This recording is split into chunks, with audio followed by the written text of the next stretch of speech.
yabiri mugumu tusigazayo ndozo omwezi gumu gokka sina kulooza omwezi gumu katuvenga tumalako omwaka mwaka kwatandika mu kaseera nga buli omu yali mu mbeera gyagamba nti bani tunamala kututya covid-19 kano kalulu ebintu bingi ebyali bitambula naye Mungu wa kitiibwa asoboza okuba ntutuuka n'obulala era nga nsaba tusoboka okuba nga tumwebaza tumutendereze tumwesige naggambi gwagala okuba nti ofuna okwesiima n'okweyagala omwene embeera gy'ola nti ekunyigiriza tya Mungu tya Allah ojja kuba nti ofuna okwesiima na buli kimu kyonna tadi katagemanya program the sharp talk no Tamale mbya tusedda wali tawali omugenzi Yohana mine mutama mmone na batumba mankula musako era nga nsamu kama yogera okubanga akukuma nkimanyi oli mukosefu naye nsamu kama akubenga akunyiga ebiwundu byonna nebikuliko na byonna bikusumbwa abenga bikutaasako nado batulira ensonga n'omukuna vya tusedda tulaba ebintu bingi ebitambula mu ggwanga waliwo oluvuvumo waliwo olutaluli olukyali ali silent naye nga luginjiza okubanga lwabika essaawa zonna NRM ne eyina obuzibu eyina bitusene mu parliament okuba nti bagamba Deputy Speaker Anita Amongo balina balanisa okumene mutega konti owaayo osanga tabugwanidde enguzi simanya muri wanguzi simanya na byatutte era binyo ebiri biri awo wabuna okulaba nti twalabikera NRM nga beeyuza omukulu Singi Katongole n'omwami Nabbanja yagudde n'omukulu muzee nga n'omukulu ne mama Nabbanja yabaddeko mu kusabakaawo n'agamba n'akoola bannaddiini bannayuganda nti bannaye muwagire ekyokuba nti bajjawo beyiro kubanga bagala okuba nti bakkiriza ku maanyi ga kkooti bagala okuba nti bajjawo mu justice bingi byagala okuba nti bajjawo minisita Kasajja yagambye nti bannange ekyokuba batondawo ebibuga ebipya twafuna ebibuga ebipya bingi nnyo naye agambye nti yakutunda ebibuga ebipya kyali politiko tebateeseteese wabula kyali kyakunoonya buluso katandikira okuba nti tutematema ensonga zino n'omukunavu ale nga twaga bitya bwagenda okuba nga nsunsira omukunavu sebo nabagamba nti the problem in Uganda all of the people who do help to guide the society tebasobola kwekolera abandi bali batuyamba in many countries political scientists professors will come and guide the society abayivu law society doctors association omulimu gwe yakola gwokka kulemesa bakyuba kujja wano batira abantu mu malwaliro bali banchi bagala okuyisaawo omusango sijja kuvaako ICC has zeroed on people meetings zaabwe nziraba buli lunaku I record them I watch them n'omusango gwadde their preparation who are indicted ministers politicians doctors from Mulago doctors from Kiruddu doctors from Masaka doctors from Lugazi I know them nalabyeko kugundi naye nze nabagamba ekintu kimu nti ndi musajja mugezi singa mbikuba ne meeting zaabwe nenzikuba waliwo chairman waabwe to advance the whole country ng'agenda asabayo sente mu ba doctors owe Masaka yamugamba nti mbawadde dola emitwalo 5 naye mujja kudda oba agency bange balaze Tanzania ekitegeeza ye we Masaka akyakola akyatta abantu bakyafa ne babeerawo eggwagwa ne lijja ne ligamba tuleete etteeka kubanga bali balooya baabwe babagamba tolaba etteeka eryo donation ziti comes ne mu cabinet nawa balooya baabwe bali babagamba ti singa gavumenti ereeta etteeka oba ne propose omusango gubavaako nti mwe mwalengera wala did it but the government was also planning okay so ministers are implicated medical doctors police nesimba motoka emulago kati badokita bawanda ngejeriko obugomi yenze manyi the people believe me have a large following have a lot of credibility and I evaluate the impact I can create a stampede in hospitals singo vayo kubanti oyasanguza bende bajja kuduka mu malwaliro and we are not prepared yetu tunadifika tubana tujanjabira wangu otadde ensonga what I know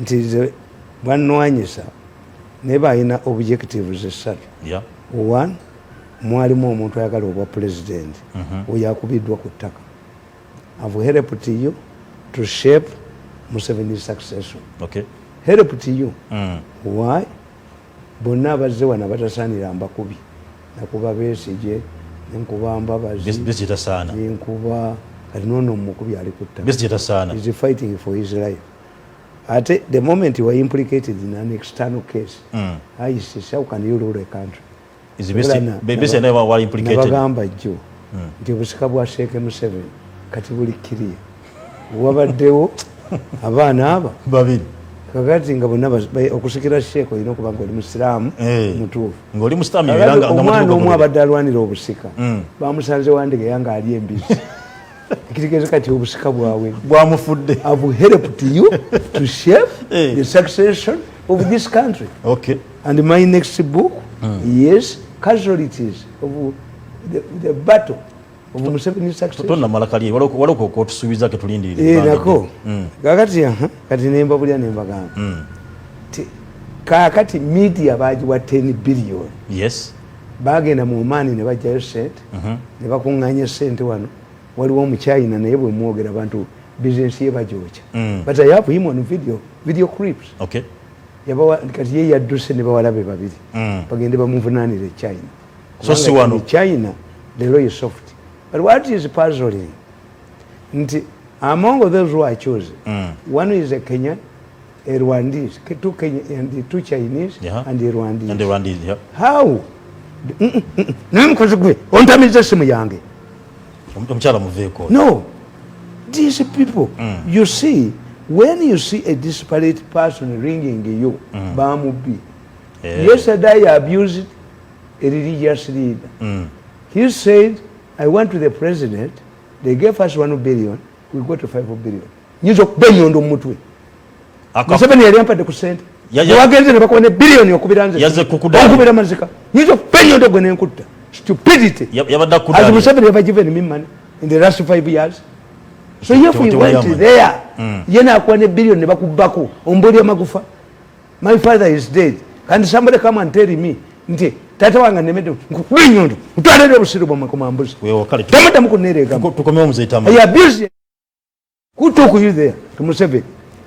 Okay. Ani yakutwala yo if you are cheated go back to the yakutwala yo where you get money from government when even my vehicle namafuta bagajja nemotoka nenje kwata nenje badisanga bagala jinsi tira until I get it ndi muzange motoka siagira bako yes ndi muzange nagiza 2 weeks ago amafuta temuli agalita makumi ngo nanyoni buyinza agamba mbukikande suffocate you me all the money comes from government was stupid you are an idiot. Okay. Sagala kuba simu yange komambuzi bia baro ya bama do bibba ne bitawanyaza and if you want you must study the program the gundi of somebody. Yes. Ati nkugamba tibo balowooza nti bajja kulaba bali abazungu bagezi abazungu babali millions of dollars asatu entwe ye pusi ne bako ne babefuulira. Okay. Kati babazemu bayola yes byangu name ya ino and what's the impact? Where do you find?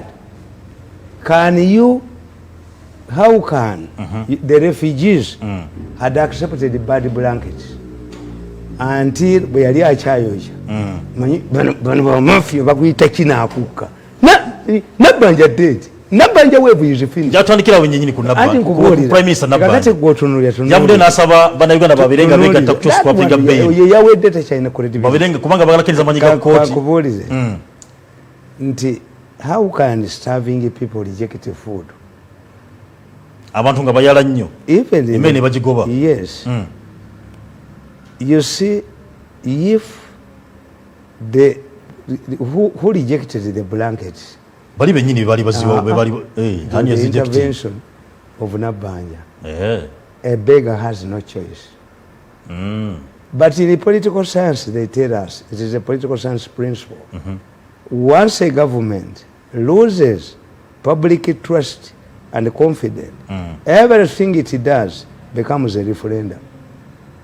Abanyankole bagamba ti maama wo bwakuwa ekibya ekiro olya buli bukiri omwana bebe aditekitinga maama we singa mubadde mu nzikiza bebe n'akaaba mwezi omukwata abakazi nga 10 until maama we abamuwunyira olusu era lwomukwatako bwatakkakkana. Yeah. When a government kasita government abantu bagijjamu obwesige ne bagijjamu obwesige omwana agaana emmere ya nnyina ekibya kya nnyina. Tell me in any country where you have forceful vaccination of COVID. Parliament yayisize ekiragiro tekyali kugenda ku parliament nga tebegemeza. Yes, because baradisi nabo bote bimbira yeyo tebetambula. People fear government has lost trust, public trust and confidence. Abantu bachesika government chetebatachesiga. Nti Museveni yekka yaliwo yasigaddewo abantu kwe batanajjamu bwesige. Kakati n'olaba n'atone General. Naye oba yasomera obuyomulenzi namugamba omukuba paka yakwata certificate of title ya nzisisaka ate agenda kunkola ki omuntu criminal. Yes. Bonere nga bamubabi ku mwenda nga bwe bakoze olwo kejogole limugwamu mu katumba. Kakati nze nkugamba nti government institutions have lost credibility. Okay. Except the army and Museveni. Two institutions in Uganda remaining standing. Nabagamba nti bwe muba mwagala vaccination mugende China mwewoleyo trucks 10,000 tuyine gombola mmeka. We have many idle doctors. Military China trust mu bantu egende n'ebimotoka ebyo nga kugombola kuliko ebyo babeereyo 2 weeks ng'eddagala mulirina vaccination yabeewedde. In Uganda is the Museveni and the military. We are talking about force. People would be lying. Attorney General atali mukantu oba bagasomerawa no pampered kubanga ina company mwakolera pampered emisango gye nali mugibasinga pampered exaggerated intelligence. How can you say when the Attorney General who should guide the government tells the people to go and into forceful vaccination? Government has taken a responsibility. Any drug has a certain percentage of failure. Yeah. If you go and vaccinate by force, government would be liable. What if Attorney General pampered from a certain low company? No. Exaggerated intelligence driven by privileged knowledge. Kusonge mzitamali President assessment yakoze nagamba nti oba mwegemeza bati mwegemeza January is opening up. Himself with an escape. This one is a say you know mwegemeza Attorney General bayine eddagala lyabo bagamba shortage of drugs weriri bagule badire eddagala lino ne baliteekamu gundi bali kweke bakole ki bagule to chase donors away. Okay. Attorney General exaggerated intelligence. NRM is losing by-election cases, but the company, the legal company, privileged intelligence interfere. Oyonga na mukubye tawabala muzebiragiro mukuba utambya duke kiwanuka tugende kumbira nyi ku reason case gundi mzeta njatukomye ku nsonga ya nabbanja. Let me tell you, that's why for me was the following here. Yeah. I told you I use vaccination. In the coronavirus nze nagirwanirira yakolebwa abasajja Professor Nazir ye professor in viruses an advisor to Congress yajja wano ne bagana Museveni omulaba kadaga n'amutwalayo timagola mubbi be bakola kano the best. Okay. May I use it? Era sibufunyi. Okay. I sanitize myself which is easier. Ne bagana nti ewaffe abasajja bakulu batambulanga naki n'akacupa k'obugolo easy. Era ndowooza liri highly demanded.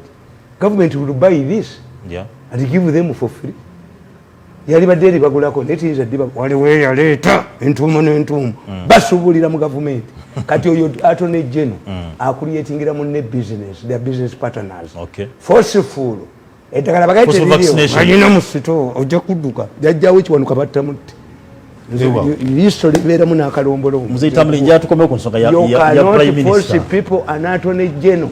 When an Attorney General makes a pronouncement, he is binding government for future reprisals.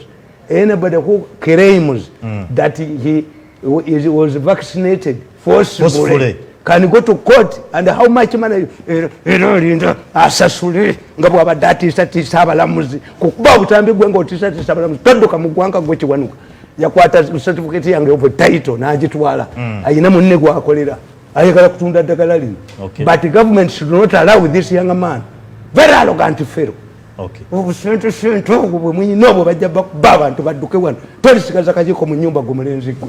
Okay, that being said and done, Mzee Tamale, how do you force people? Okay. What you can have, if you are sensible, what you can have is this. Yeah. Government offices will not allow people who are not vaccinated. But even in Europe, whether they have machines, there is no forceful. Yeah. Even in Europe, they cannot subject you to an HIV test.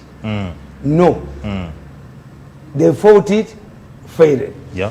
When Bill Clinton was campaigning to become president of the United States, he was confronted with the situation. At that time, the homosexuals were demanding equal rights, same-sex marriages.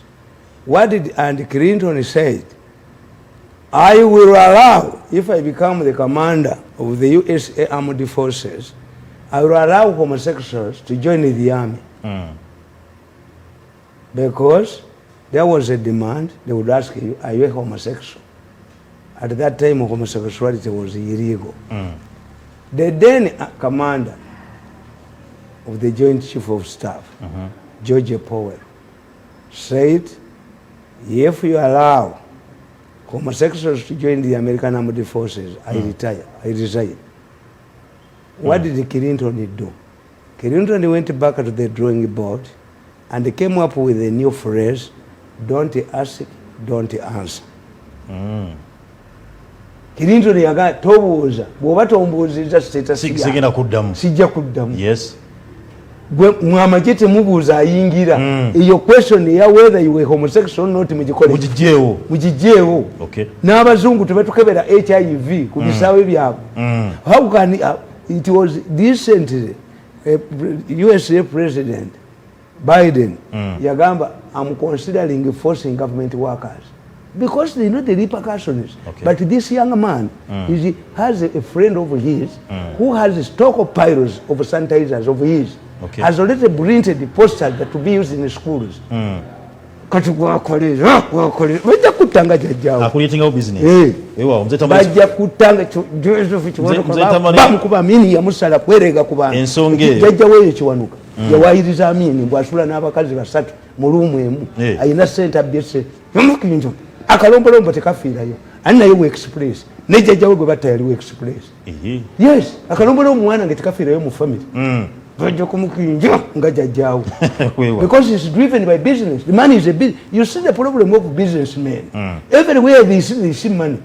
Mukulabamu obwa minisita bwa health omanyi mukula kyeyakola yagamba nti gundi ezo fosi ez'emulago zifuuke loogi. He used them as lodges.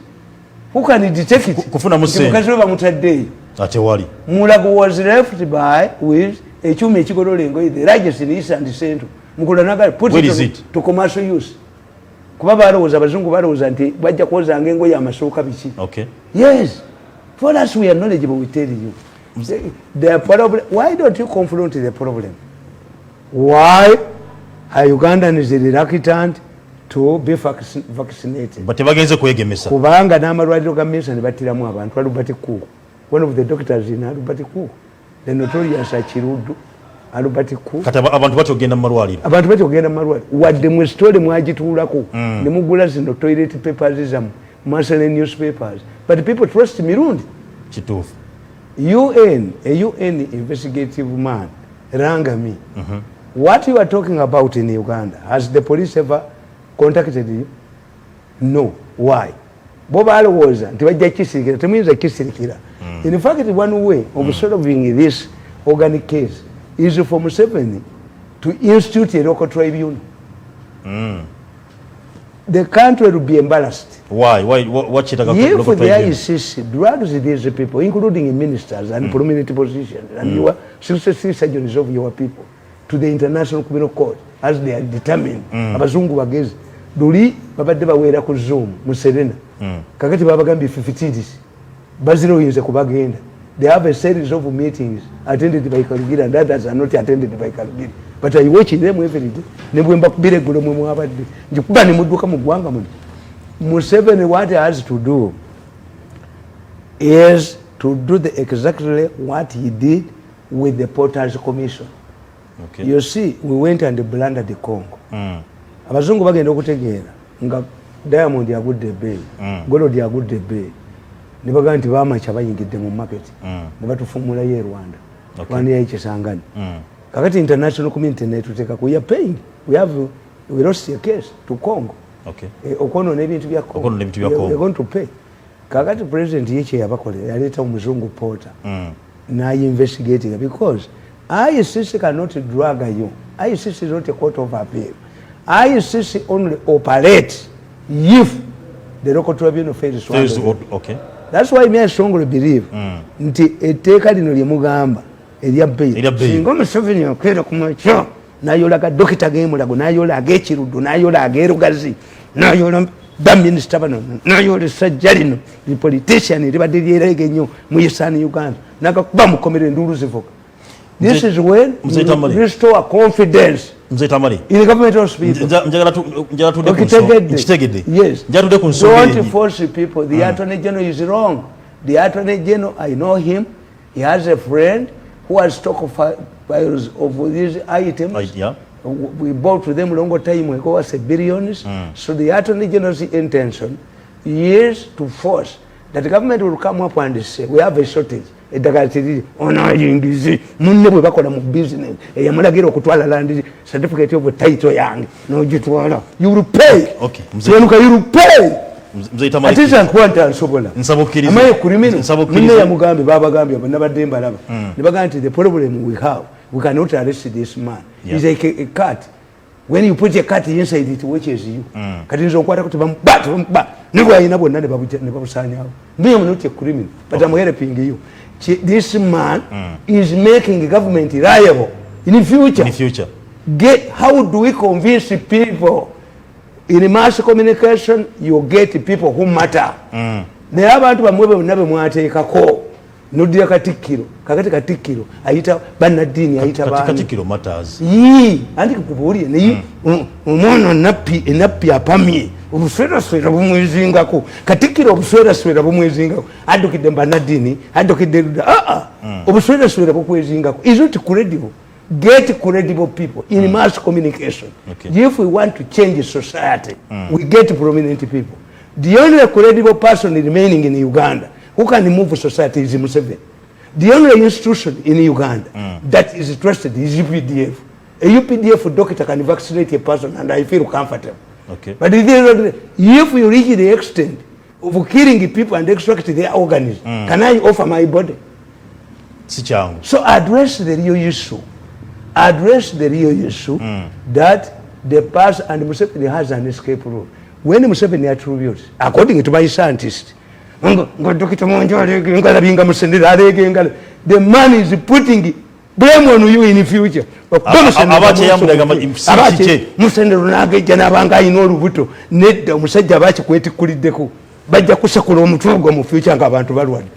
you see Museveni attributing, Museveni says, I did not want to participate in 1980 elections, but I was convinced by people like Ebidandi. Wabali Mugambi, bwe yagwa mu kalulu ejo PMT affair go genda mu nsiko ngabesi je bwe mugamba nti kuti wa participating mu kalulu. Museveni defended himself. I was not interested in going for elections. In fact, I was preparing to go to, but the Bidandi side is delayed me. Okay. Museveni always finds an escape route. Yalanga byatugambe nti obatuwegemesa yagenda kukulawo. Amanya ababbi abalimu. Nabagamba mugende mu parliament mu amendinge the Health Act. Nti whoever subject say Ugandan to fake drugs 10 years no fine. Tebayinza kugenda kuba bakiwanuka be bayina okuleeta amateeka. Kiwanuka atafanga nnyina afanga mukakitaawe. Oyinza okufanga jjajjaawo anti oli mu express ne jjajjaawo mwe yali. Jjajjaawo amini ye yamusala. Kwedda mu byabusirusiru ebyo kudda mu parliament kwogera bugwago. N'okwata ekyapa kyange n'okikwata n'oga nti olifuna emirembe ate nze ogenda kunkola ki? Kale Mzee Tamale tulabeko nga eggwanga libadde mu kaseera kokuba nti tubadde mu ntiisa na bikinga bomu zigenda zikuba zigenze mu baasi zigenzeewa. Who is behind these bombs? Ankubuulize. There is no organization, terrorist organization in Uganda. police yafuuka neva ne tugamba ICC balugamba ADF andi nkugambye ADF si ba terrorist. I did the security. Certain things I teach them myself. But I went when I was young. I went to an institute where I trained in propaganda and security issues. As a younger man, I had a lot of opportunities. I'm a lucky man. When I get to Okusoma, while we institution is a big German. Okay. The International School of Journalism in Berlin East and Berlin West. Yeah. Abena aba East bawulira. Nti aba West bampadde n'aba East bampa. Nabo ne bakuwa. Yonna nasomerayo. Okay. Ffe we twasubiirawo mu kinaana. Abamawulire we had so many opportunities. That's why I'm involved in many things. Yes. Kakati nkugamba we study terrorism. Mu Uganda temuli mu terrorist organization. President Museveni asipa lugamba it Why? is terrorist. Atakali gochiwakanya. Why? First of all, as I told you, tife mu Africa tetukolera ggulu. Mu Africa tetukolera genda mu ggulu. Tukolera kyetunaalyamu. This is why one of the reasons as a researcher why Museveni chose Luwero that you fight for something you see. Nti Luwero is 45 miles from Kampala. Mulwana amataala mugalawo. Mulaga mulabawo. Oluguudo lw'eggulu lwali olutwala ab'amagye abanene abava eggulu nga namuwaga escort muziraba you are fighting for what you are seeing. Okay. Kakati abaddugavu tulwana kufuna to be paid. Tetulwana kuba nti no tusimbibwe tufe. And we don't have as a large section of non-Ugandans. Abasooka bamwanga bakabaleka batuyamba nnyo ne balwanyisa abazungu on the onset. That's the reason Uganda bagitemako ekitundu ne bakiwa Kenya. Uganda yakomanga Naivasha. Kenya was smaller. Uganda was bigger.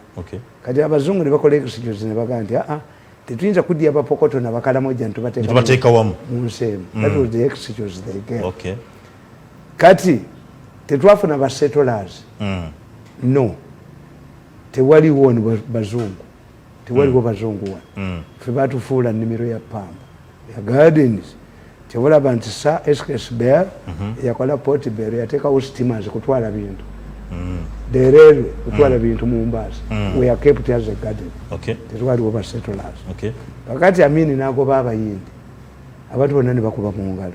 We don't have a large group of, in fact, apart from Banyarwanda who settled here and the Somalis, where do we see a large percentage of Arabs? Netufuna ekyokubiri tine constitution y'obusiraamu yennyini neye kugamba the movement of Uganda shall be agoberera ajja kubeera ng'omusiraamu omusuni so omushiya omusuni so abasiraamu bawano they are moderate. Yes.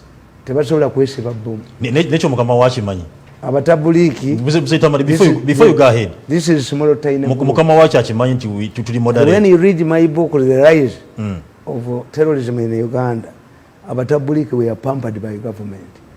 Government yali erina olutalo ne Kampala mukadde ne Kakooza ng'alemedde ebintu by'abayindi bye baabawa.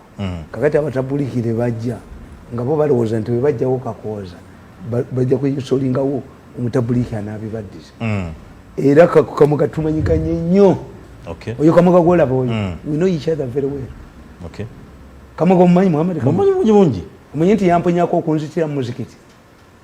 Basala embuzi Kampala mukadde. Waliyo kimyeyo. Nga tubeera basatu mu mmotoka. Nze Kamuga ne Sheikh Kakooza. Nga nze mpandika ebintu by'abasiraamu. Ati Sheikh Kakooza yalajabu. Ate ejjanga azala mama wange yalajabu. Gyenkwatagana. Namwagala nnyo Kakooza. Alajabu. Kakati bangoba ne programu no kuwandika bintu by'abasiraamu. Kisuulu oyo Dr. Kisuulu Ahmad. Nampa sente n'enkola olupapula lw'amawulire. Obusiraamu bulina kunnya kakwate. Siramuka kubanga obusiraamu bulina kakwate kanene nnyo. Kakati nze kaseera kibirango abo abaana abatabuliki bebakola strike batandika basooka kuba muziki kidaala ne bakijjawo nga mujago negondi dwe yali annabbi mazali annabbi mawuledi ne babijjawo kati president n'abayita basooka kulowooza nti bantu balamu president bw'abayita n'atuula nabo bakamugaabo bali mu Kampala mukadde baguwambye omuzikiti bw'abayita n'ayogera nabo kakati n'atuma Kaseera Kibirango ajja aboogereremu bave mu muzikiti bagende kozi Kamoga yabajjuzizza dda babimbye temufugibwa nsi efugibwa mukafiiri taweebwa musolo ne bw'oba ogula ekintu ku mukafiiri otunule abajjuzizza Kamoga zinabeeranga muziki mwogezi mulungi nnyo ali inspirational kakati bwajja Kaseera Kibirango nga Kamoga abagamba twayogedde ne president tiye naye akkiriza okukiika mu busiraamu genda kuyigira tugenda mutuuma linnya takibira zivuze president mwennyini aliko kati essaawa zino kati nga batuuka ku Kaseera Kibirango tugenda mutuuma jjo Kaseera Kibirango ngaga mulituumaani anigo mulituuma mwabani abantuuma amannya kozi Kamoga yali agala kaminga yabajjuzizza dda nti bano bakafiiri omutabuliki kyava abuuza nti yono yafunye buzono Kaseera Kibirango fuluma olwo Kamoga aluzinga control abantu kali bava mu ngalo bafulumya Kaseera Kibirango muzikiti gutabo Kamoga aluzinga control kakati lali nfuluma normally I put on my rosary sajja kyava akwata laba bimatiye ebiri wano yali ankubempi Kamoga najja namuga nti oyo bakwitalinga ekyo kimatiya naye kitukolera Katonda agenda okunyamba the following day I was traveling to Germany for studies bagenda okusala abasirikale era Museveni yaba kazini yajja kumanza okutta abaana n'abagamba ne balimirawo nabagamba kazini babajjamu ekiro saawa abatabulika 10 naye ng'embooka eyogera byekwasa ati tukulu down the police era oluvannyuma obwa inspector general police babamugjamu ate nga byekwasa era yali avudde mu leero previously leerwe fire okujjako Maswere yekka Maswere yewa fire yali atuuseko kubwa deputy inspector general police ku mulembe gwa Amini emmotoka yakwata omuliro awo Nakivubo awinkisaabwe kwennyini ku kisaawe waliwo petrol station Maswere n'ayavula era omuliro gwamwokya yenna Amini kwe kumukuza yaliwa fire leerwe traffic temuvaamu inspector general police lwaki abeera wa special branch oba wa side naye kati abagezi bonna bali mu traffic ekituufu abagezi bonna bali mu VIP waliwo omwana yasinga emasinde akuuma igig kubanga atambula naye the brain in the police is allocated to traffic for money is a bodyguard to someone kakati obulaba emisango bagivuluga the brain would be in a special branch omukulembeze wa special branch yasisinkananga president Obote Amini every day namu report like a side director ono mwina wa ISO director ya meeting of president buli byonna but it has an impact on the police, the performance of the police, and nobody can tell them. Okay. Kakati nkugamba nti Kamoga bamukolaje ekintu kimuva mu ngalo embeera esajjuka naye abatabulika abo omanyi nti baawuna omusango. One, in law, a mob cannot kill a person. Batwale batabulika ebikumi bina. Naye nga buli nnaku za mwezi 14 buli mutabuliki bamujjako emitwalo egi 5 baagula abalamuzi abapoliisi yavaamu n'amaaso simanyi nti balina nekye baamuwaayo. Kaakati ne bajja bafuna ekizibu tiwaaliwo omusajja so omukyalo oyo aluddewo nnyo baawe yali chief magistrate ng'omusango yaguwozesa. Kaakati ne bamukulyetingira trouble mu marriage ye omusajja ne bamugoba ne kuba chief magistrate. Olwo mafialism ekolaki eyingiramu Attorney General was Abu Mayanja Kachama, a staunch Muslim. Chigongo was presiding over parliament. Bonna basiramu abana bonna babati. Okay. Once a criminal finds his way out, you are encouraging him to do more damage. More damages. If today there is a riot in Kampala, people in the villages bawulira babajjeemu nti nedda. So you will see the French Revolution, people were coming from villages to the city. Yeah. Buganda Riots was organized the same. If I had not saved these people, Namboze ne banne baatulanga ku TV ku radio. Mbwe tugenda kwerekera kabaka era Museveni baali bamuzanyi baatuula naye neegondi Katikkiro nakkiriza Walusimbi nti bagenda ne kirunda kiva Ejjinja boogere n'abakulembeze b'e Bunyala kozza amulimba. Baddanga ku radio bannamboozi, mmwe abava e Masaka muyimirire Empigi, mmwe abava e Mukono Igondi muyimirire e Wantoni 40 miles 40 miles ne baleeta ebizindaalo. Nabuuzako mukwano gwange mu intelligence mu State House ne mugana naye ebizindaalo ebyo byani bibulodisikasinga radio emu ebibeera mu byalo eyo byonna biina bwe birinkinga ku CBS. Zaitamalirikana Mteeringeyo ebiredi byo mu byalo bibeera ani yabiteekayo era nabyo bwe bajja babijjamu ssente. These are village radios. Village radios. Yes. Owned and you see a fool, an idiot, spending a whole day shouting at the people, inciting them. Baali babagambi timumuleke kabaka agende e Bunyala. Naye nga kabaka ekyali kimutira e Bunyala okimanyi. Besigye yabalimba nti amafuta gali Bunyala ne Nakasongola ng'ate amafuta gali Buvuma ne kulekebwa bagamaze okugabba. Ani ali e Buvuma? Muntu nga bbaasi Muganda. Limesi amafuta era Katonda yatuyamba. Amafuta ne gabeera e Bunyolo singa ensi teyebaka. Olukiiko luyitiddwa okuteesa ku singa ono singa amakubu yatala. Let's come back to the bombs. Tukomeo kucha bomb. Nti this is the background of these people. They later developed into Gundi, Enejemogera. ADF. ADF was a proxy war by Sudan. The Sudanese are strategists. Batulabo batwebi banene bamanya. The Americans want to divide Sudan.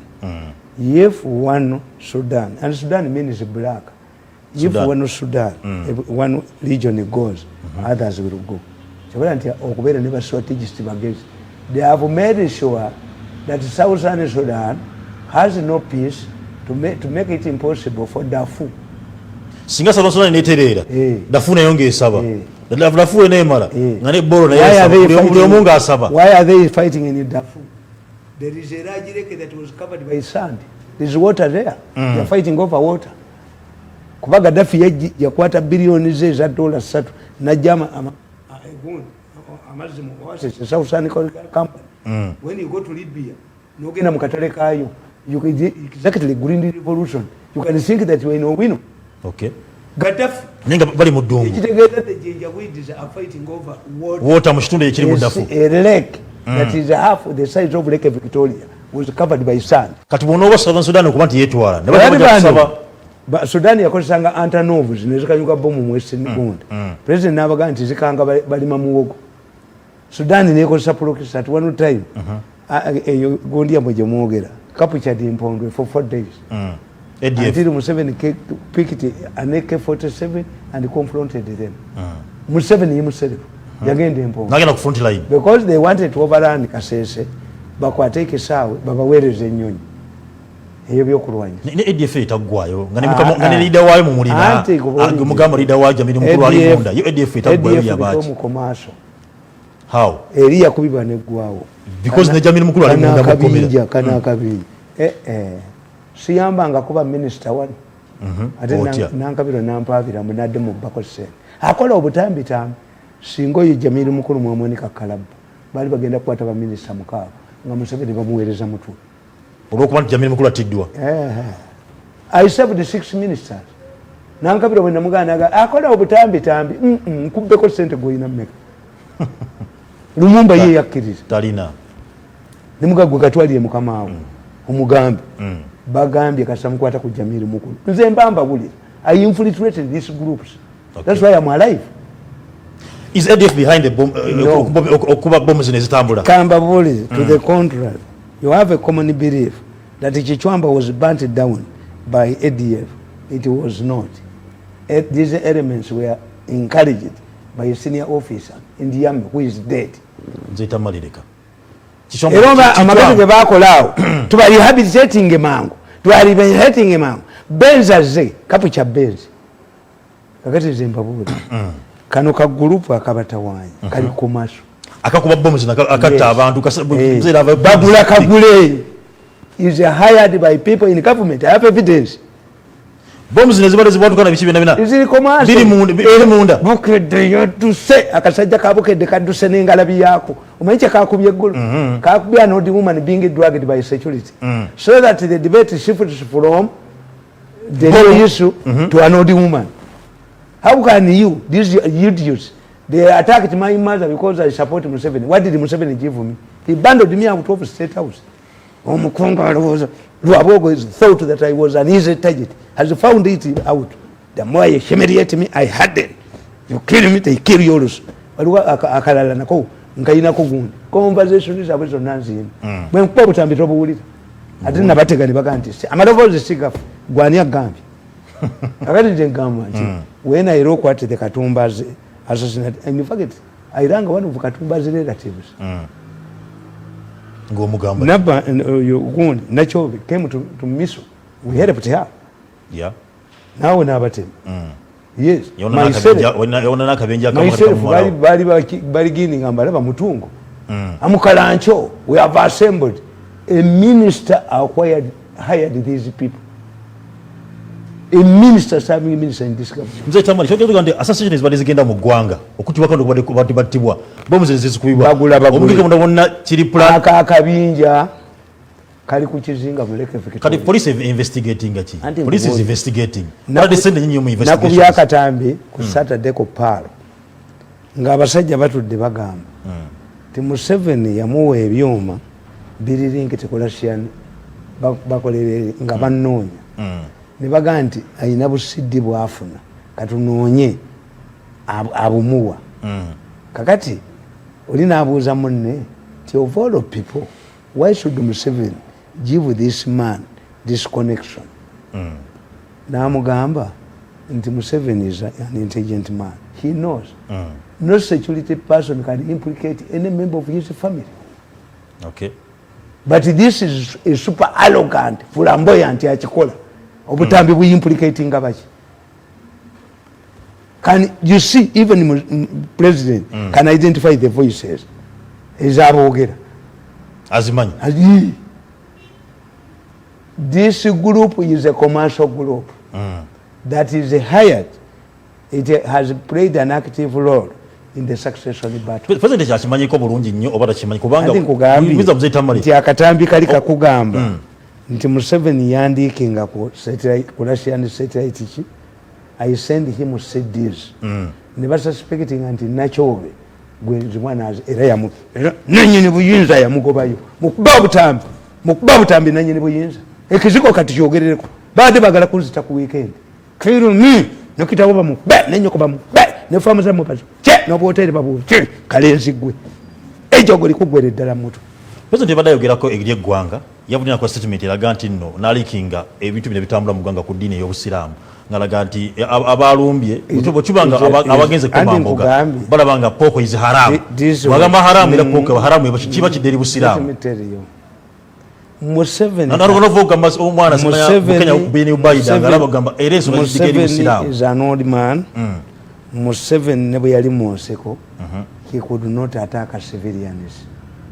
This is why I dismiss the APC argument that a victor kills more people. When he went to Luwera at that time, the evidence was clear. Civilians were running towards the rebels. How can people go towards? They were running away from government soldiers. If you go to places like Rugogo, Chikuba, Nimba, Nakasaka, where all these places, you will see remains of a human being, electronic wires. Okay. Detachment za government. Waliwe Nakasaka ichinya chinene nnyo basolanga emiramu. Esajja lyali ddene bwezi sebo lyawalampanirivaayo nga basajja bobuti mu badamping. I remember when I met Saleh gave me a team of soldiers I visited Kayazi farm. I think it was at the end of 1984. Nisangawo 4 pairs of bagore. Okay. Gabachawunya n'obuwo. Kayazi farm had been turned into a Sorota dungeon. Kayazi farm. Katoge. So me I know. Okay. What the president Museveni and all the people in Uganda cannot understand the mafias in Uganda do things that are beyond your imagination. Kale katudde kazanyo tugenda bagenda kumukulu tumye kwendwa amazi tugenda kuba tukoma mzeta matu agerera kituufu bomu zino ebigenda mu maso tamula mu gwanga biva kuti polisi byetugamba je biri bote biriyo kye kino kubanga kikolebwa ku bantu bitamu mbere eno tova Quest TV katudde.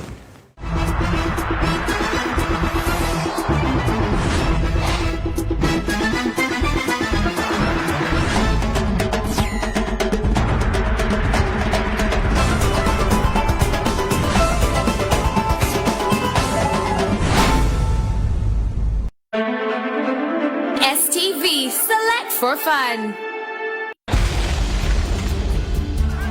Gwanga ku gwanga ebyafaayo obulumbagano nsi ku nsi ekkubaane ebyaliwo abaali ab'amaanyi nsi kyesinga amaanyi ani asinga obuyinza biki ebyayogerwa kyekizungirizi ku STV. Question is not even about evidence, is not even about how many jurors we have. The selection process should be dealt with, and also the fact that we should consider that both male and female face these cases. Ladies and gentlemen, this degrades a woman's dignity. It degrades a woman's dignity, and a male on this panel will not know that. He will look at that as a usual thing. They have no proof at all that women are more feeling. We don't understand how this whole feeling thing is going to bring justice. We have presented to you that the idea that one can forge a sexual assault offense. Someone can be blackmailing. Anything can happen. So where we have a woman jury, because they are basically depending on the emotions of women to administer justice, we are looking at a scenario where the person brought before court as a defendant is actually innocent.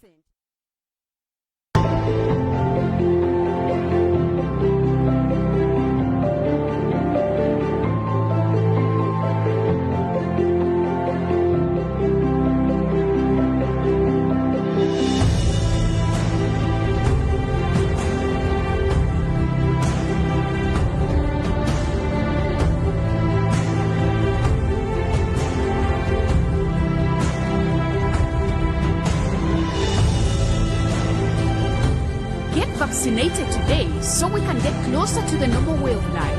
Echa COVID-19 kijja kugwa.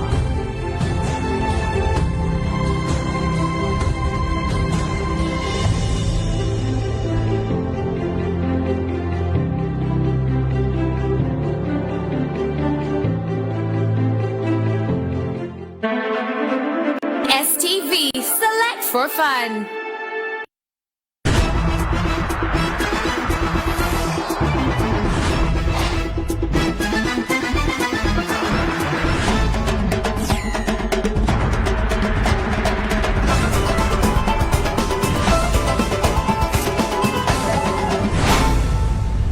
Mu mwaka 2018 Parliament yaffe y'eggwanga yayisa obuwumbi bwali 10,000. Katumalize kino. Anti ekigatako obuwumbi bwali 10,000 bugenda kuba nti bugenda mu security.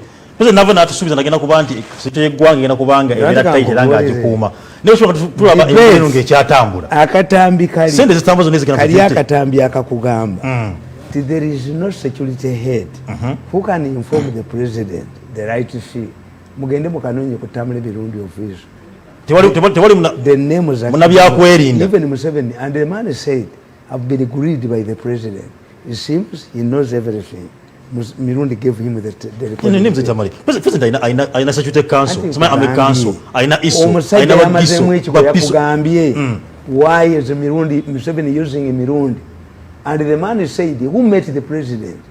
Who greeted him? He said, the experience has been toxic.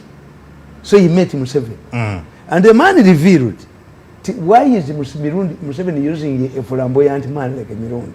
Namuga nti tewali asobola genda wa Museveni mubuulira kituufu. Some of the things are done by his close people. Okay.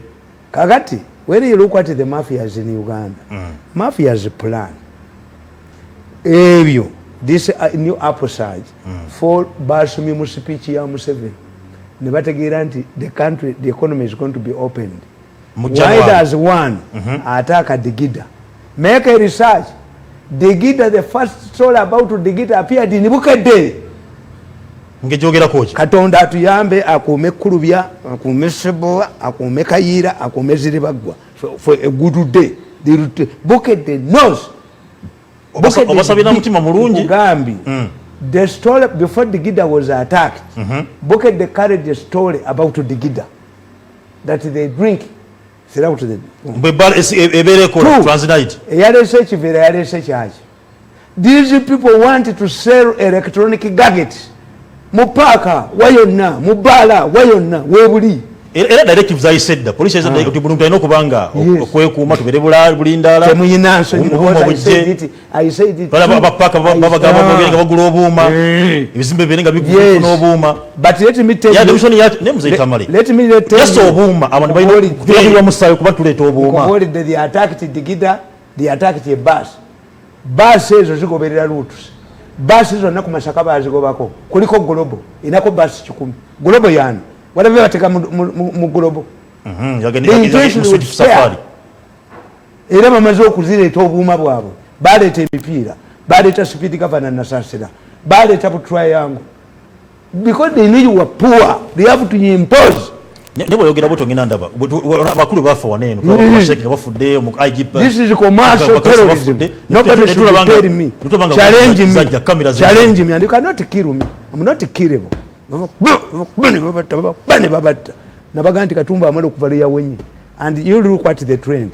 Why is it that all of the people who to be preserved by the police are killed? They're eliminating evidence. No gwali banonya yageze kuteka bomu mu kuzika ko mukulu lokeji omugenzi ne bamasasi yakwatibwa nti omwana gwe bakwatanga ina dulira ajjamu abaana obonga taba makerere wanene the case is not progressive yasirike tetudanga na jiuliza because it will affect the COVID the organic case. They were directed by their lawyers. Make sure that there is no activism in Uganda. No muzita mulabe babakbe about the video, some very clips with the embassies. Museveni aliswala ngalabiddemu ababe abantu babatwala emisinde badduka. Why is it going to happen? It is going to happen. The situation is going to explode. Why? I have an example of a school. The omukulu w'essomero yafiirwa ente abaana ne bali ente wiiki namba nafiirwa embizi ne bali embizi wiiki namba nafiirwa enkoko ze ne bali enkoko wiiki namba bwe yafiirwa omukazi we baayo kyessomero bali bagenda kulya mu kyalo. When these people want to market their items they use such as scaring tactics. Everybody must buy an electronic gadget. Where are they? Who sold them? Angel Gabriel Gabriel yamutuukirirako astalking. Schools must be prepared for fires. You must buy a firefighter extinguisher and they are available. Yes. This is commercial terrorism. ADF kabinja bagula kagule kali ku island je kava bakapangisa bupangisa. Yes, ate Sobi abamanyi. That's why there was an attempt to arrest Sobi and Kakanda saved them. Nze mbamba manyi. 2 weeks ago I returned their vehicle. 2 weeks ago I impounded all my taxis. 2 weeks ago I started hiring. Ngamba manyi bagenda okukola. Era gwe kankubuuze nkugamba. Naye mulabye nnyo mulabye. Why? Taxi drivers were in the process of uniting. An initiative of the president. Yes. As they moved closer to Saka and Narways frustrated the effort. Narways in rating. Why do you frustrate the unit of taxi drivers when the taxi industry is attacked? Kamata huyo. Kamata hiyo. A serious government would arrest Narways and Kisaka. I'm not saying they are but somebody told them, if you have a united group, we shall not be able to sell our gadgets. Nani bajja kubatta abantu babamanyi bajja kubakomu mu kibuga Kampala afundeka toilet olabe bwadduka olaba omusuubuza dduka enyama eri mu faludon. How can mukinjaje benefit from faludon? First of all, the meat smells, the meat is tasteless, and the meat loses weight. Eri mu akabukedde ne kabba enyama eri mu faludon. Tusabe nnyo kulu byaleme kufa ziri bagwa omagala abeerewo sepowa ne kayira. They have evidence. Okay. They have evidence. Zimbabwe, I invested in the security. I invested in the security. Many people were disappointed. But nabagambi, I told my children I'm educating scholars. I told my children I'm educating independent people. There must be transformation, family transformation.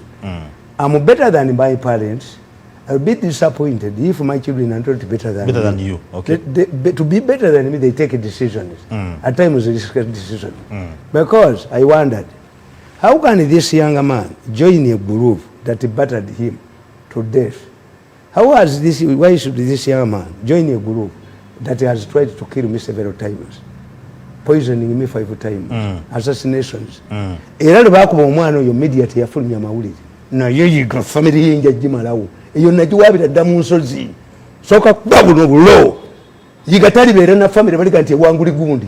Ngati wali na nkoko etakula. That's me. Okay. Kakati naye ngatuva ku nsonga ya bomu. Kankubuli ategwe ekyobusiraamu ekirala. Genda osoma akatabo bakayita Science, the Bible and the Quran. Bw'oli kasoma ng'oli Christian ojja kudduka. Ngani bw'oli kasoma nga Christian. Bw'oba Christian okyukirawo mu ddiini. Nodda mu ddiini. The Quran goes hand in hand with the scientific explanations. But you must understand the difference between the different society, the time between Jesus and Nabi Muhammad. Miaka imeka. Miaka ngaluka. Society has the best scholars were Arabs. Okay. The pioneer scholars were Arabs. This is why Gaddafi came to Shakespeare. Tibamitanga Sheke is a scholar. Oh, yeah, a respected person. Never kugamba. Nti enswere ina wingi zezi. Bili. Enswere bwe gumucha yojizamu. Kasai konjo jinyike mbulungi nnyo. Do you know why? Etya. Kubanga kimu kiriko obutekera kiriko eddagala. This is the explanation. Obusiramu bwatusomesa ddala. Ne science akikiriza.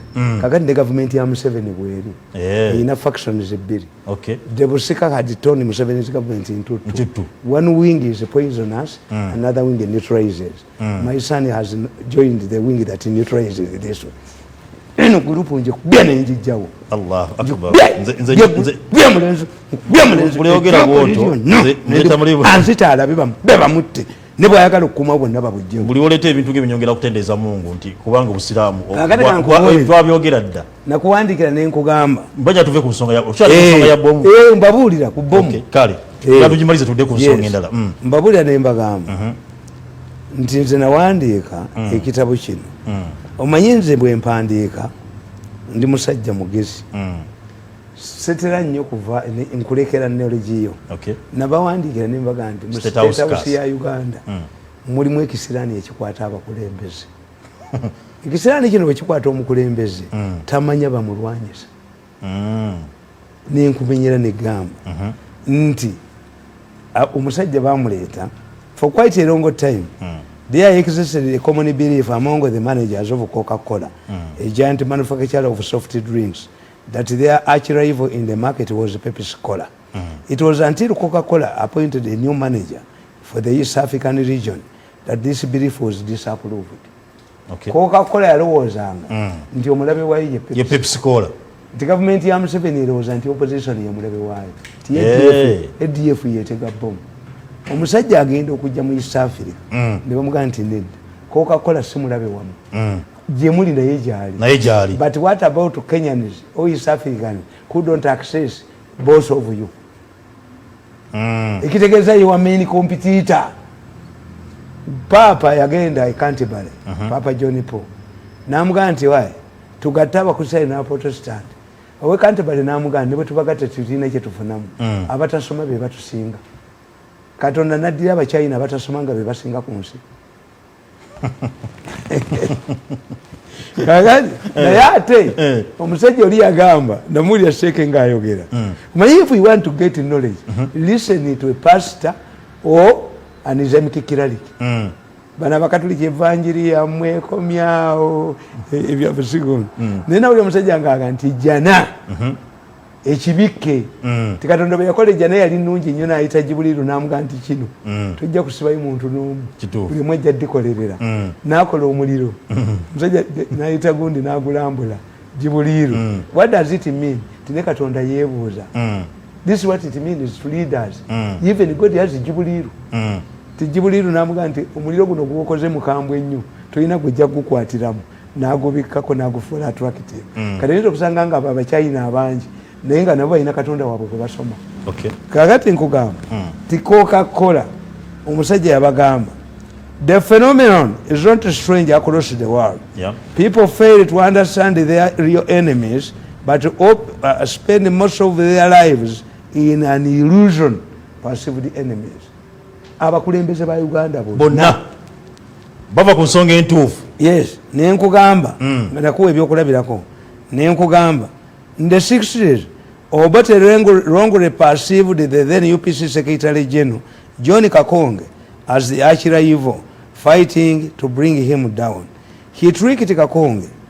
Milton Obote yajawo Kakonge yamutya yali asomye masters degree mu economics Secretary General namugamba omanyi gwe teweesimbawo coordinating ku security agency tugenda kuwangula ngenda kuteeka mu nominated temuteekamu the first Ugandan to go into exile after independence was Kakonge to Tanzania muwanga namuwa ekifo kye naye Obote yalwanyisa Kakonge n'ateekako yibingira yayigatta n'ebemmengo bakuba Obote ekyo yali tamuwona mu 66 yibingira Grace yibingira Obote n'amuggyako n'ateekako Felix Onama yegatta n'Amin ne bamuggyako Obote spent most of his time talking about Museveni we shall find him there and leave him there. How can a scout, how can he go to the bush when he has never gone to the bush? He says he will go back to the bush. Bosoma Katabawo in Uganda was written by a bias. Nti Museveni talina gye yalwana. A man who arrived in Kampala for Onasa yali yasinga 7,000 soldiers. Yali abali ku lutinzeewo. He was a fighter. Kakati kutopodi Obote spent most of his time fighting Museveni. But kutopodi Obote Paulo Muwanga and Rutwa, who were dining with him. Abali bamuli ku Lusegere. Yes. Obote. Lwaki ebyo nebinobire. Anti nkubuulira. Even Museveni is fighting wrong enemies. Agoba kikyamu. Ekikyamu. Abamu bali wanene. Bali ali nabo. Ne mu 60s. The British before they left, they recommended that Amin should be sacked from the dismissed from the army. Bali bamulabye mbamawumawo, very brutal man. Akati the person who would become army commander bamwitanga Major Ndekete. The man who led the parade independence. Yali educated Sandhurst trained. They were neutralizing. Sabani Oporoti na neutralizing. Na alita Amin. Who topped the Amin? Who topped the Oporoti? Amin. Even Amin himself. Amin turned himself to Tanzania. He was brought up into power by the Israelis and the British. Yes. And the British Prime Minister in Singapore said, most of the people who are making nice speeches in here, Commonwealth, will never find their way back. The British engineered Amin. The Queen hosted Amin. When Amin had come to power, nga servant. Meaning, Amin's school was very bloody. But the Queen hosted Amin. Okay.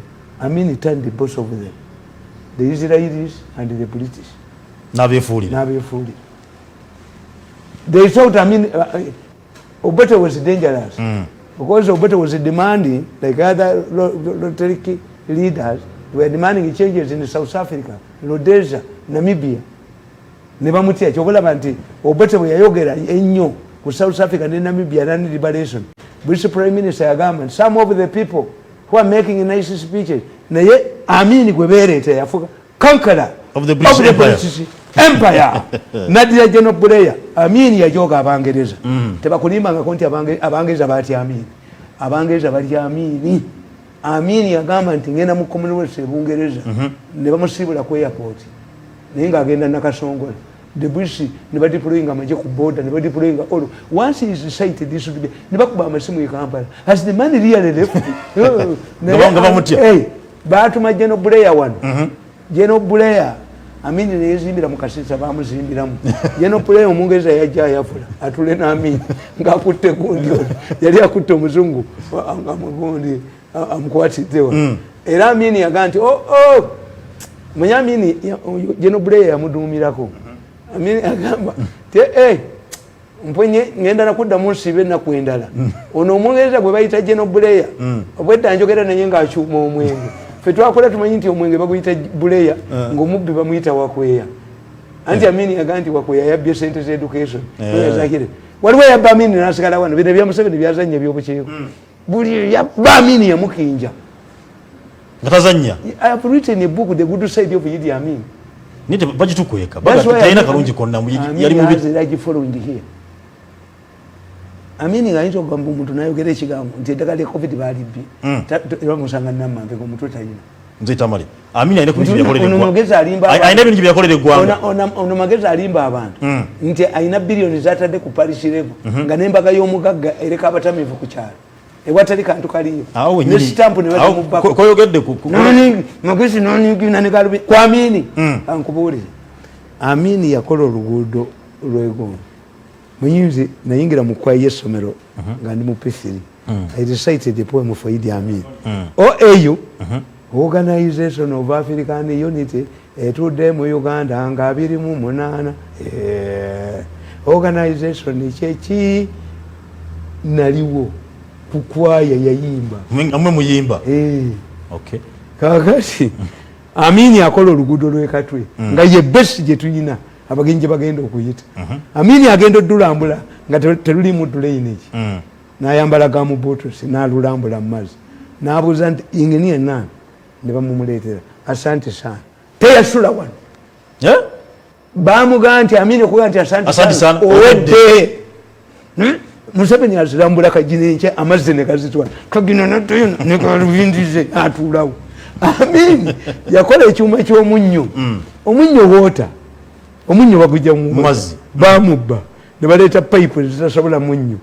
Agenda okirambula ekyuma ng'omunnyo pipe zagusala. Omuzungu okudduka yayita mu National Park ng'Amini amunoonya. Waliwo yali ekikumi kya Amini n'asigala wano. Waliwo yali ekikumi kya Amini n'asigalawo wano. Parliamentary polopo. Simanyi ani abuuliza. Ayige abuuliza. Ayige ogoba abantu. Amala kusonda maanyi. Ani ne balaba president. Why is it that the Aigigi's decision is the final? But these are problems of which kakati kana akatabo kange nyera kubuddamu obutabo bungi kuba nabagamba nti March like many African leaders in 19 is Paulo Mwanga who solved this matter ya Kakonge nkugamba much like many African leaders in 1967 Obote perceived the kings as enemies of his government, abolished the kingdoms, and later installed a de facto single-party state. Obote failed to understand that the kingdoms were of feudalistic nature, but were cherished by the majority of the population of Uganda. Ti omuganda omubulya nti abemmengo babbiizo ntiizi. Uganda Land Board is illegal. Teyina buyinza. Tebekkiriza. This is feudalistic. Babazimba mu obusiru. A feudalistic society. Katonda kabaka bamuwoshipinga. Nti omuganda tamanyi. Nti olukiiko lwa Buganda Obote lwe yakuba Museveni yaluzzaawo. Bano ne bakola ekyabo. Ekiri fake. Is an illegality as Mayanja says.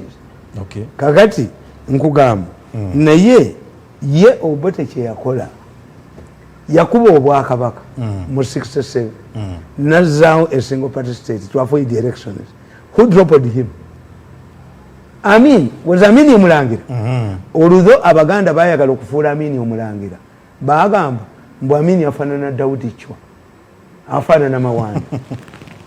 mbuchwa ya muzali je yagenda ngokuyiga Amini naseka omanyi Amini kyakola tomanyi nti Amini yayingira ekika kyabalangira mu Buganda n'atuma abaana mwanga yali mulangira Mutesa olubo Museveni simuzukulu wa Katongole abataka bagende bamusimbira omutuba obete yebwete okero olala yesekalala you see, when a person cannot hunt for his own political meat, he becomes a saucepan cleaner, he must become a flatterer. Umwana yafanana nnyo mirundi. Omwana yakufanana. Omwana nali bya mukazi wali na buzumu. Kana akafere kano egundi enkobe yebusitema ke yazala mu mukazi. Omwana yakuna mu bolu yembwanga efanana. My children are handsome. Okay. Kagati nkugamba. Me I sympathize with the president. Okay.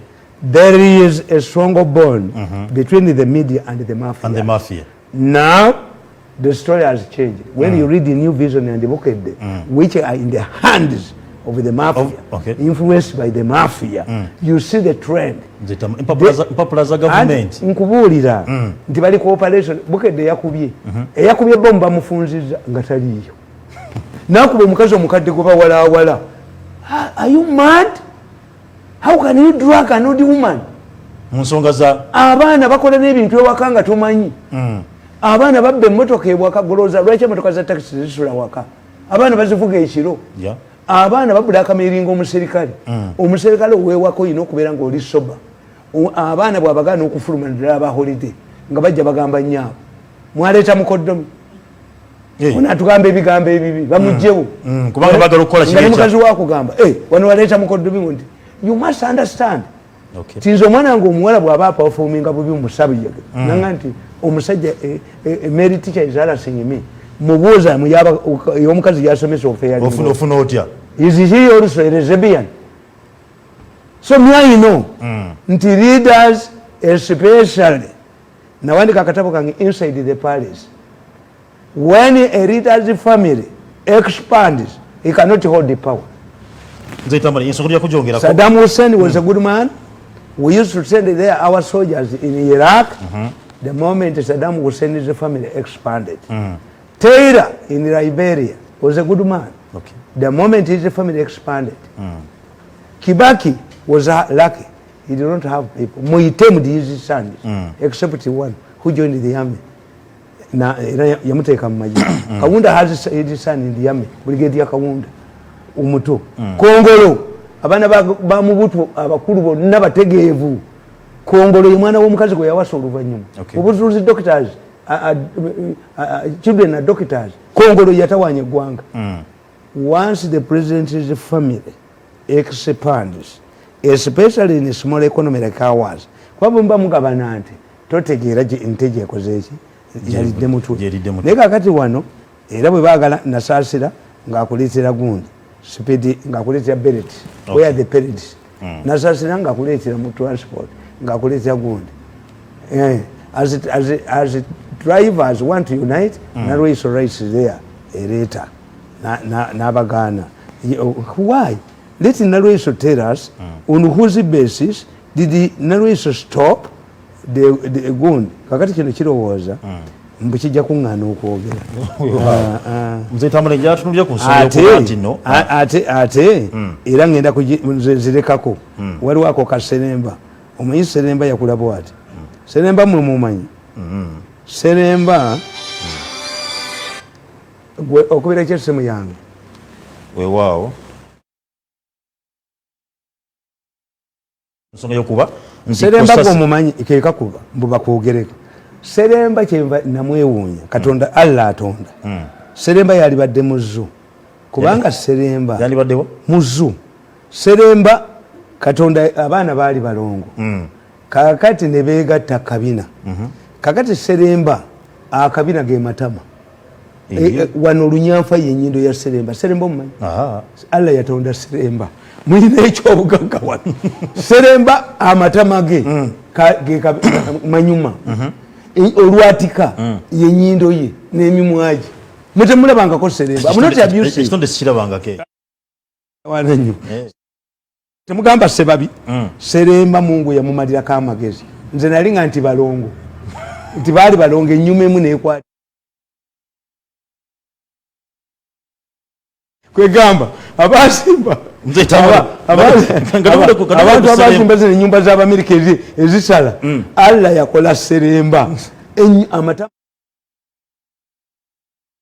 kuseremba Tamale kulokuna olukakisiko kosase katudde nikakakulwa omukulu Joel Senyo Joel Senyo nyine kazuula nti singa tetuba Uganda tebanga yetese munyo kuba nti tukola nnyo ekisawo kyaffe ky'Entebbe International Airport yaffe izo kuba nti yegenda ekizimbaka ngetubanja obumbi buli 7 batu okuba nti nekisawo kiddabirizibwa tuba nti kiba upgraded n'ensi bakola endagaano ezirime okuba nti n'emmisa munyini Matiya Kasaija zimulime okuba nti annyonnyola eggwanga era nga waliwo akatwawo singa baba tetukoze nnyo essente ezo tusobola okusasula ekisawo kyandigenda mu mikono gy'Abachina. Mzee Tamale ebyo biri mu ggwanga. I know what they are trying to do.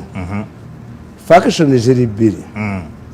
Waliwo faction eri mu government which is fighting kuteesa era mbawulira mu butambi bwabwe kuteesa ne Muhoozi who is responsible ani gwe baagulira eddagala n'atalireeta mbamanyi mbawulira nga boogera ekisaawe era bye balimu omuyi gurupu eno kati abo Bassenyonyi bali mu gurupu eyono gwe tukubye eyono akubiddwa eyono ali ku ttaka eyono fighting for his political future kakati bye balimu. You see, there is no agreement that can be executed without the involvement of parliament. Of parliament, yeah. It is not. And China knows that this is a government that can come and go. Yes. Therefore, the Chinese cannot make such a stupid arguments. But this group is split. Waliwo kubidwa nakubwa obusika bwawedde bamusanga ali embize wandegeya aina international problem tachayinza kusikira gwanga lino kati beba papala. Okay. You see, a spillover in the government is reflected mu bubina bwabo nti era ne Babesije babadde mu group eyagala Babesije bali bagala bekalakase bagule tear gas ne bentu nejiza bentu eyo bamukubajje kati ekyo bwe kyalemye ne badda ku kutega bomu baleeta obuuma basecurity demu eri esente.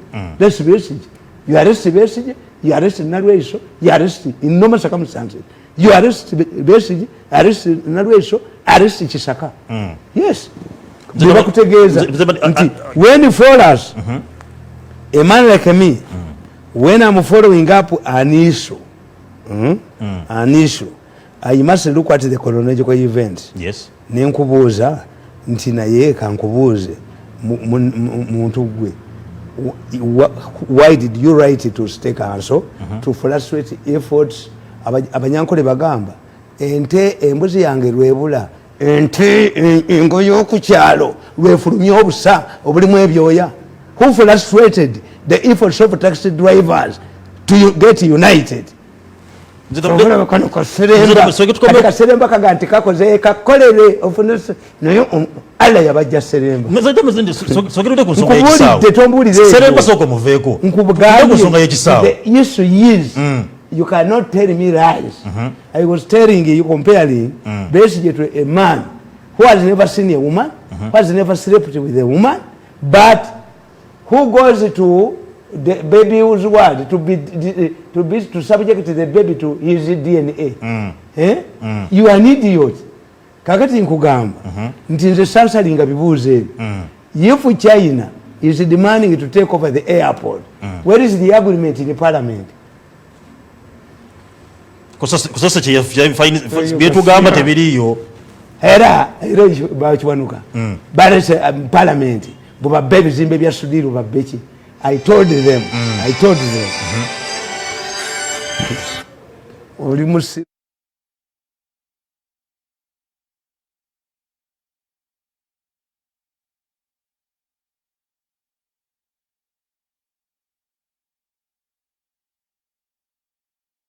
onsongeza okubata Katonda yakola ensobi nga abanayuganda n'emitima enyama y'omutwe yagijja kabina olwokubanga nti ebbanja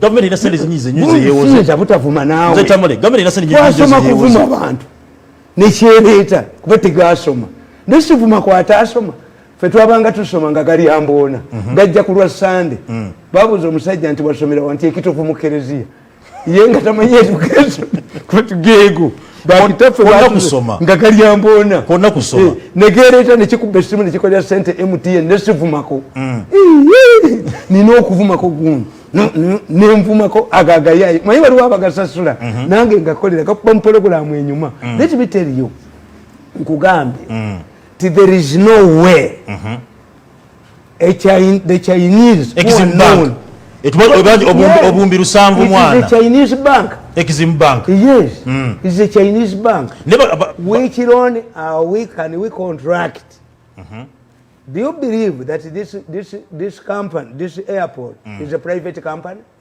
yes it's under civil aviation it's under Ministry of Transport yes so don't tell me you are rubbish This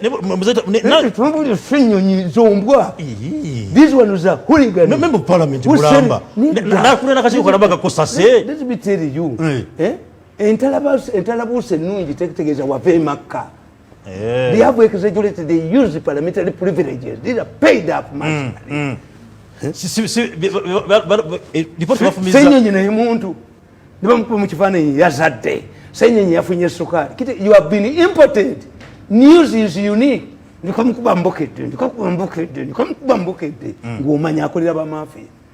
it strange for a young man like a senior to produce a kid? People, it means that if you celebrate, kita gets a battle, a damn fool. What would they call the chimbo? No, me too. A younger man like a senior to celebrate that you have got a baby. Never could take a movie social media. Nti, Simani on Nubianiri, Wasiza. Then, is it news? It means you had a problem. The Sheikh started to conduct a special presence for you. What type of fools are these? Zembe unya nibianiri embaka ya nibianiri yali mirundi enyumidde nnyo suuti figa kweri simawulire mirundi bakuvumira mu studio simawulire kubanga bwatu ekyo kyali era naye akuba ekimanyi nti nja muvuma. News is what is unique. Okay. That when a dog bites a person is not news. But when a man bites a dog, kakati a man like a senyonyi to cover newspaper space that you have produced a baby. Who are you showing? It means you are impotent. What type of leaders do you have? Because this man would know. They know more. Can the government who has the powers to transact business on our behalf? No labe mputa, no labe nganga, no labe mputa. Katude kucha ogun. Kucha Deputy Speaker. Deputy Speaker. Let me tell you, they made a mistake. When you compare the two, Olanyandi Amongi. Yeah. Amongi is a grassroots politician. What hardened? Has fought her way. You have a position here. Olanya has been getting things on silver platter. If I can get Olanya, now you want to do with the business with the people like from northern Uganda. You recruit those ones from your farm. A government must be a mirror. What type of leader can you make? God has helped us. Not to lack of political landmine. The matter is simple. What motivated Segona to become head of Vira? And I alerted the security. Where should this man go? What you don't know, ekisawe ekyo kibayita Vira Park ekimanyi. Nkimanyi bulungi. Siwe wagenda okuva flyovers. Yes. Omanyi nti yinula ekigula. Akasimbi kawerako. 10 billion. Do you know what is at play? Amongi, after realizing that the grabbers are salivating your lawyer, lawyer wa Vira. After realizing that money would go to the wrong hands, Amongi wrote a letter to Yunula.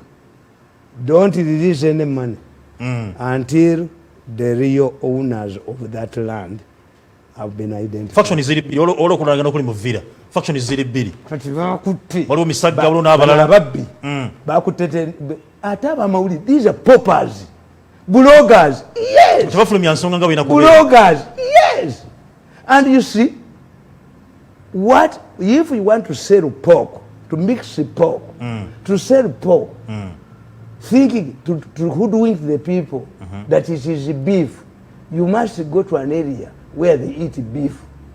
A Muslim takes time to examine. Yes. So it's kuza musiramu mbizi. Si changu. Kati badira embizi n'ogitwala ebutambala bajja kuttirayo.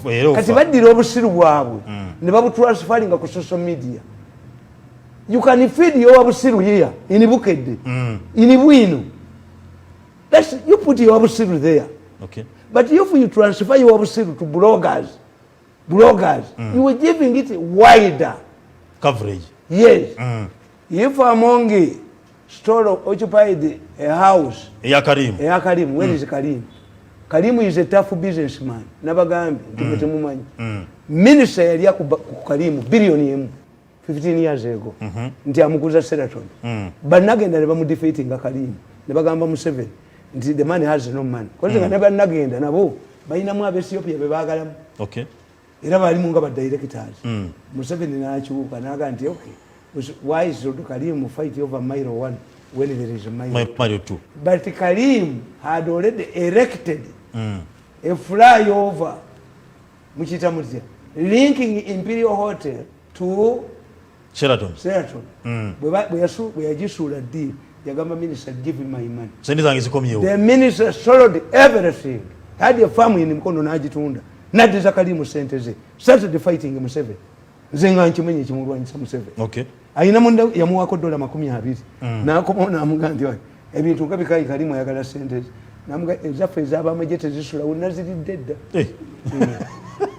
ez'amajete zisula kakati Kalimu is there. Yes, you talked about Gund because unlike you people the stupid bloggers, you pay for foolishness to transfer their idiotism to the international forum. I rang Rajiv yesterday morning. Explain to me, do you have a wrangle with the parliament? Rajiv told me, our arrangement with the parliament took place before the new leaders in the parliament. That's what he told me.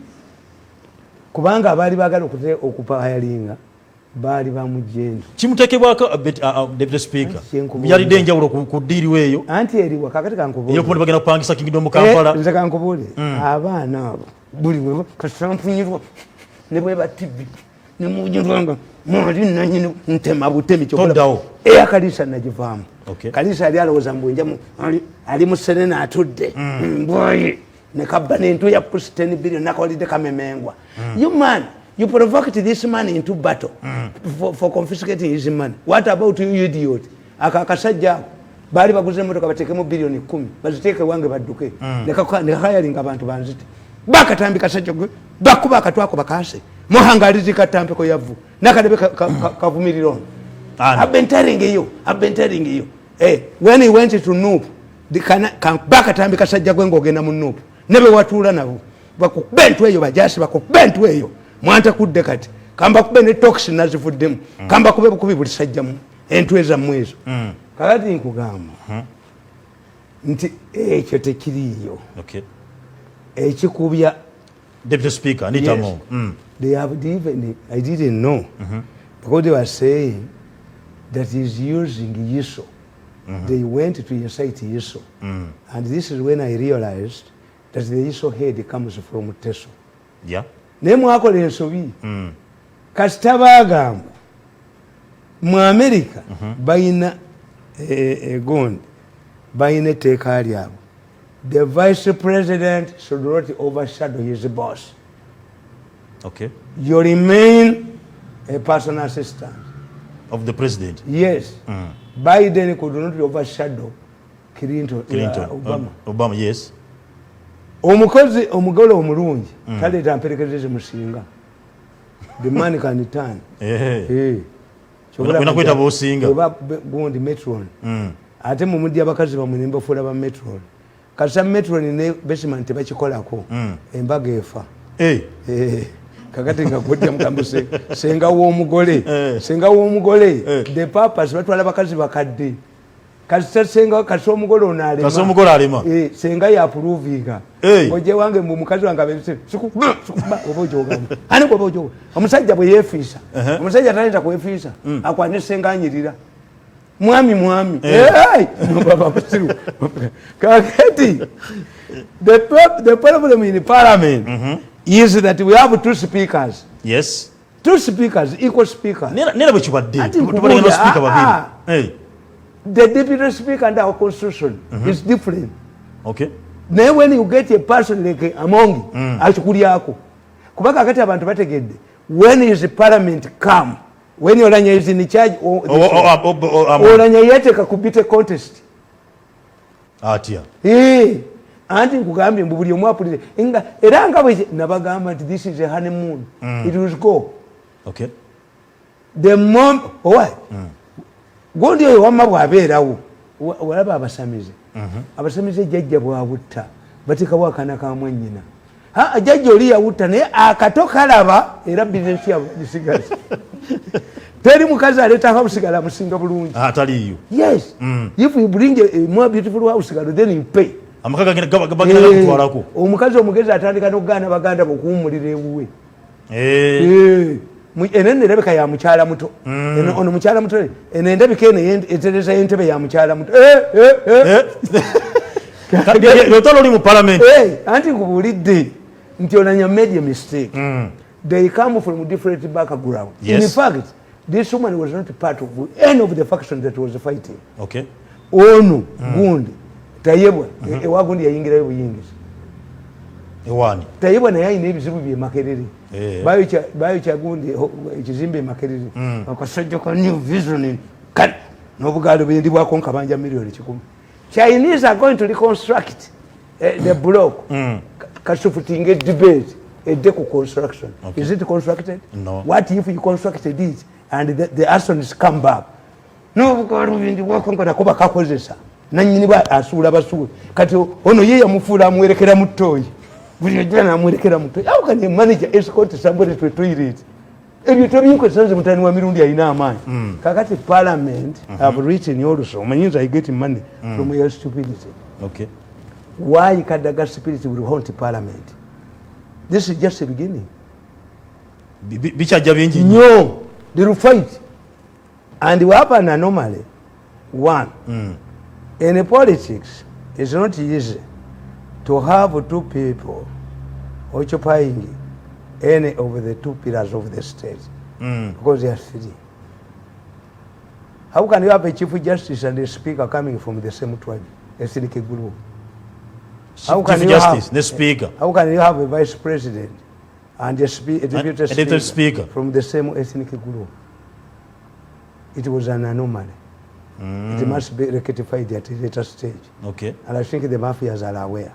Also the impact yone yakubidwa when myaka 8 naneregamu bamusuziza ne sente nyamwe fighter sikena kubanga sukano ngena kubamberekereza obanaku dubalirwa kubiri sabto kwetu tamale nebaza abadde bali batukubira bali batulaba abali Bulaya abali no Muganda set Uganda munana bali ku Facebook abali ku YouTube bayibaza bunyo kubandi mbade mutugobera Joel Saluni walire makindye obwaya kubanti onyirira obirengo terera gendo birengo bakolako naba abana bagule abaliwa ababana siba ADF.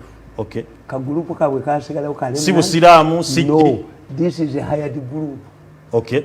Balindo baba recruiting at the way they buy them abagala aina gwayitiramu ne gwayitiramu na atuka kubali naye kunacho be baba walukaga. Okay. Kunze baba wa milioni nkaga tebakola mulimu nabagwamu ayira kyengugambye mutabani wange the woman who saved me was the president Samariam. Okay. Ne muganti gundi yagala kunzita ne bampa abaserikali yes era babadde bagala kunzita mutoka yabwe nejibadiza kile kuji nire kijeyo yange president ya jini ba identify the driver ne yoyo wabo ajipangisa naganya bali bampangisizaje esule ate banze tate bakikwate tikina magezi tuza timu nene nnyo kubadde donde drone ku kamera ne kumati ya setting nga bwogiraba producer ngo Snafeti na Sifse Kiwunga omukulu Jeff mu control room nambe bazo kubandi kutekateka program eno gwe bondaba nga ndibona tugamba nti tariki ya bikola bena nedda mbera ko timu enyamba mbeba zambade bale balungi wekomene ke sivira nyibako musigalenga mwekuma sanitizing mask zambale social distance we should stand up against kiwanuka izi pursuing a business interest. Okay. Assalamu alaikum warahmatullahi wabarakatuh. Bani muabiza dala. Kendo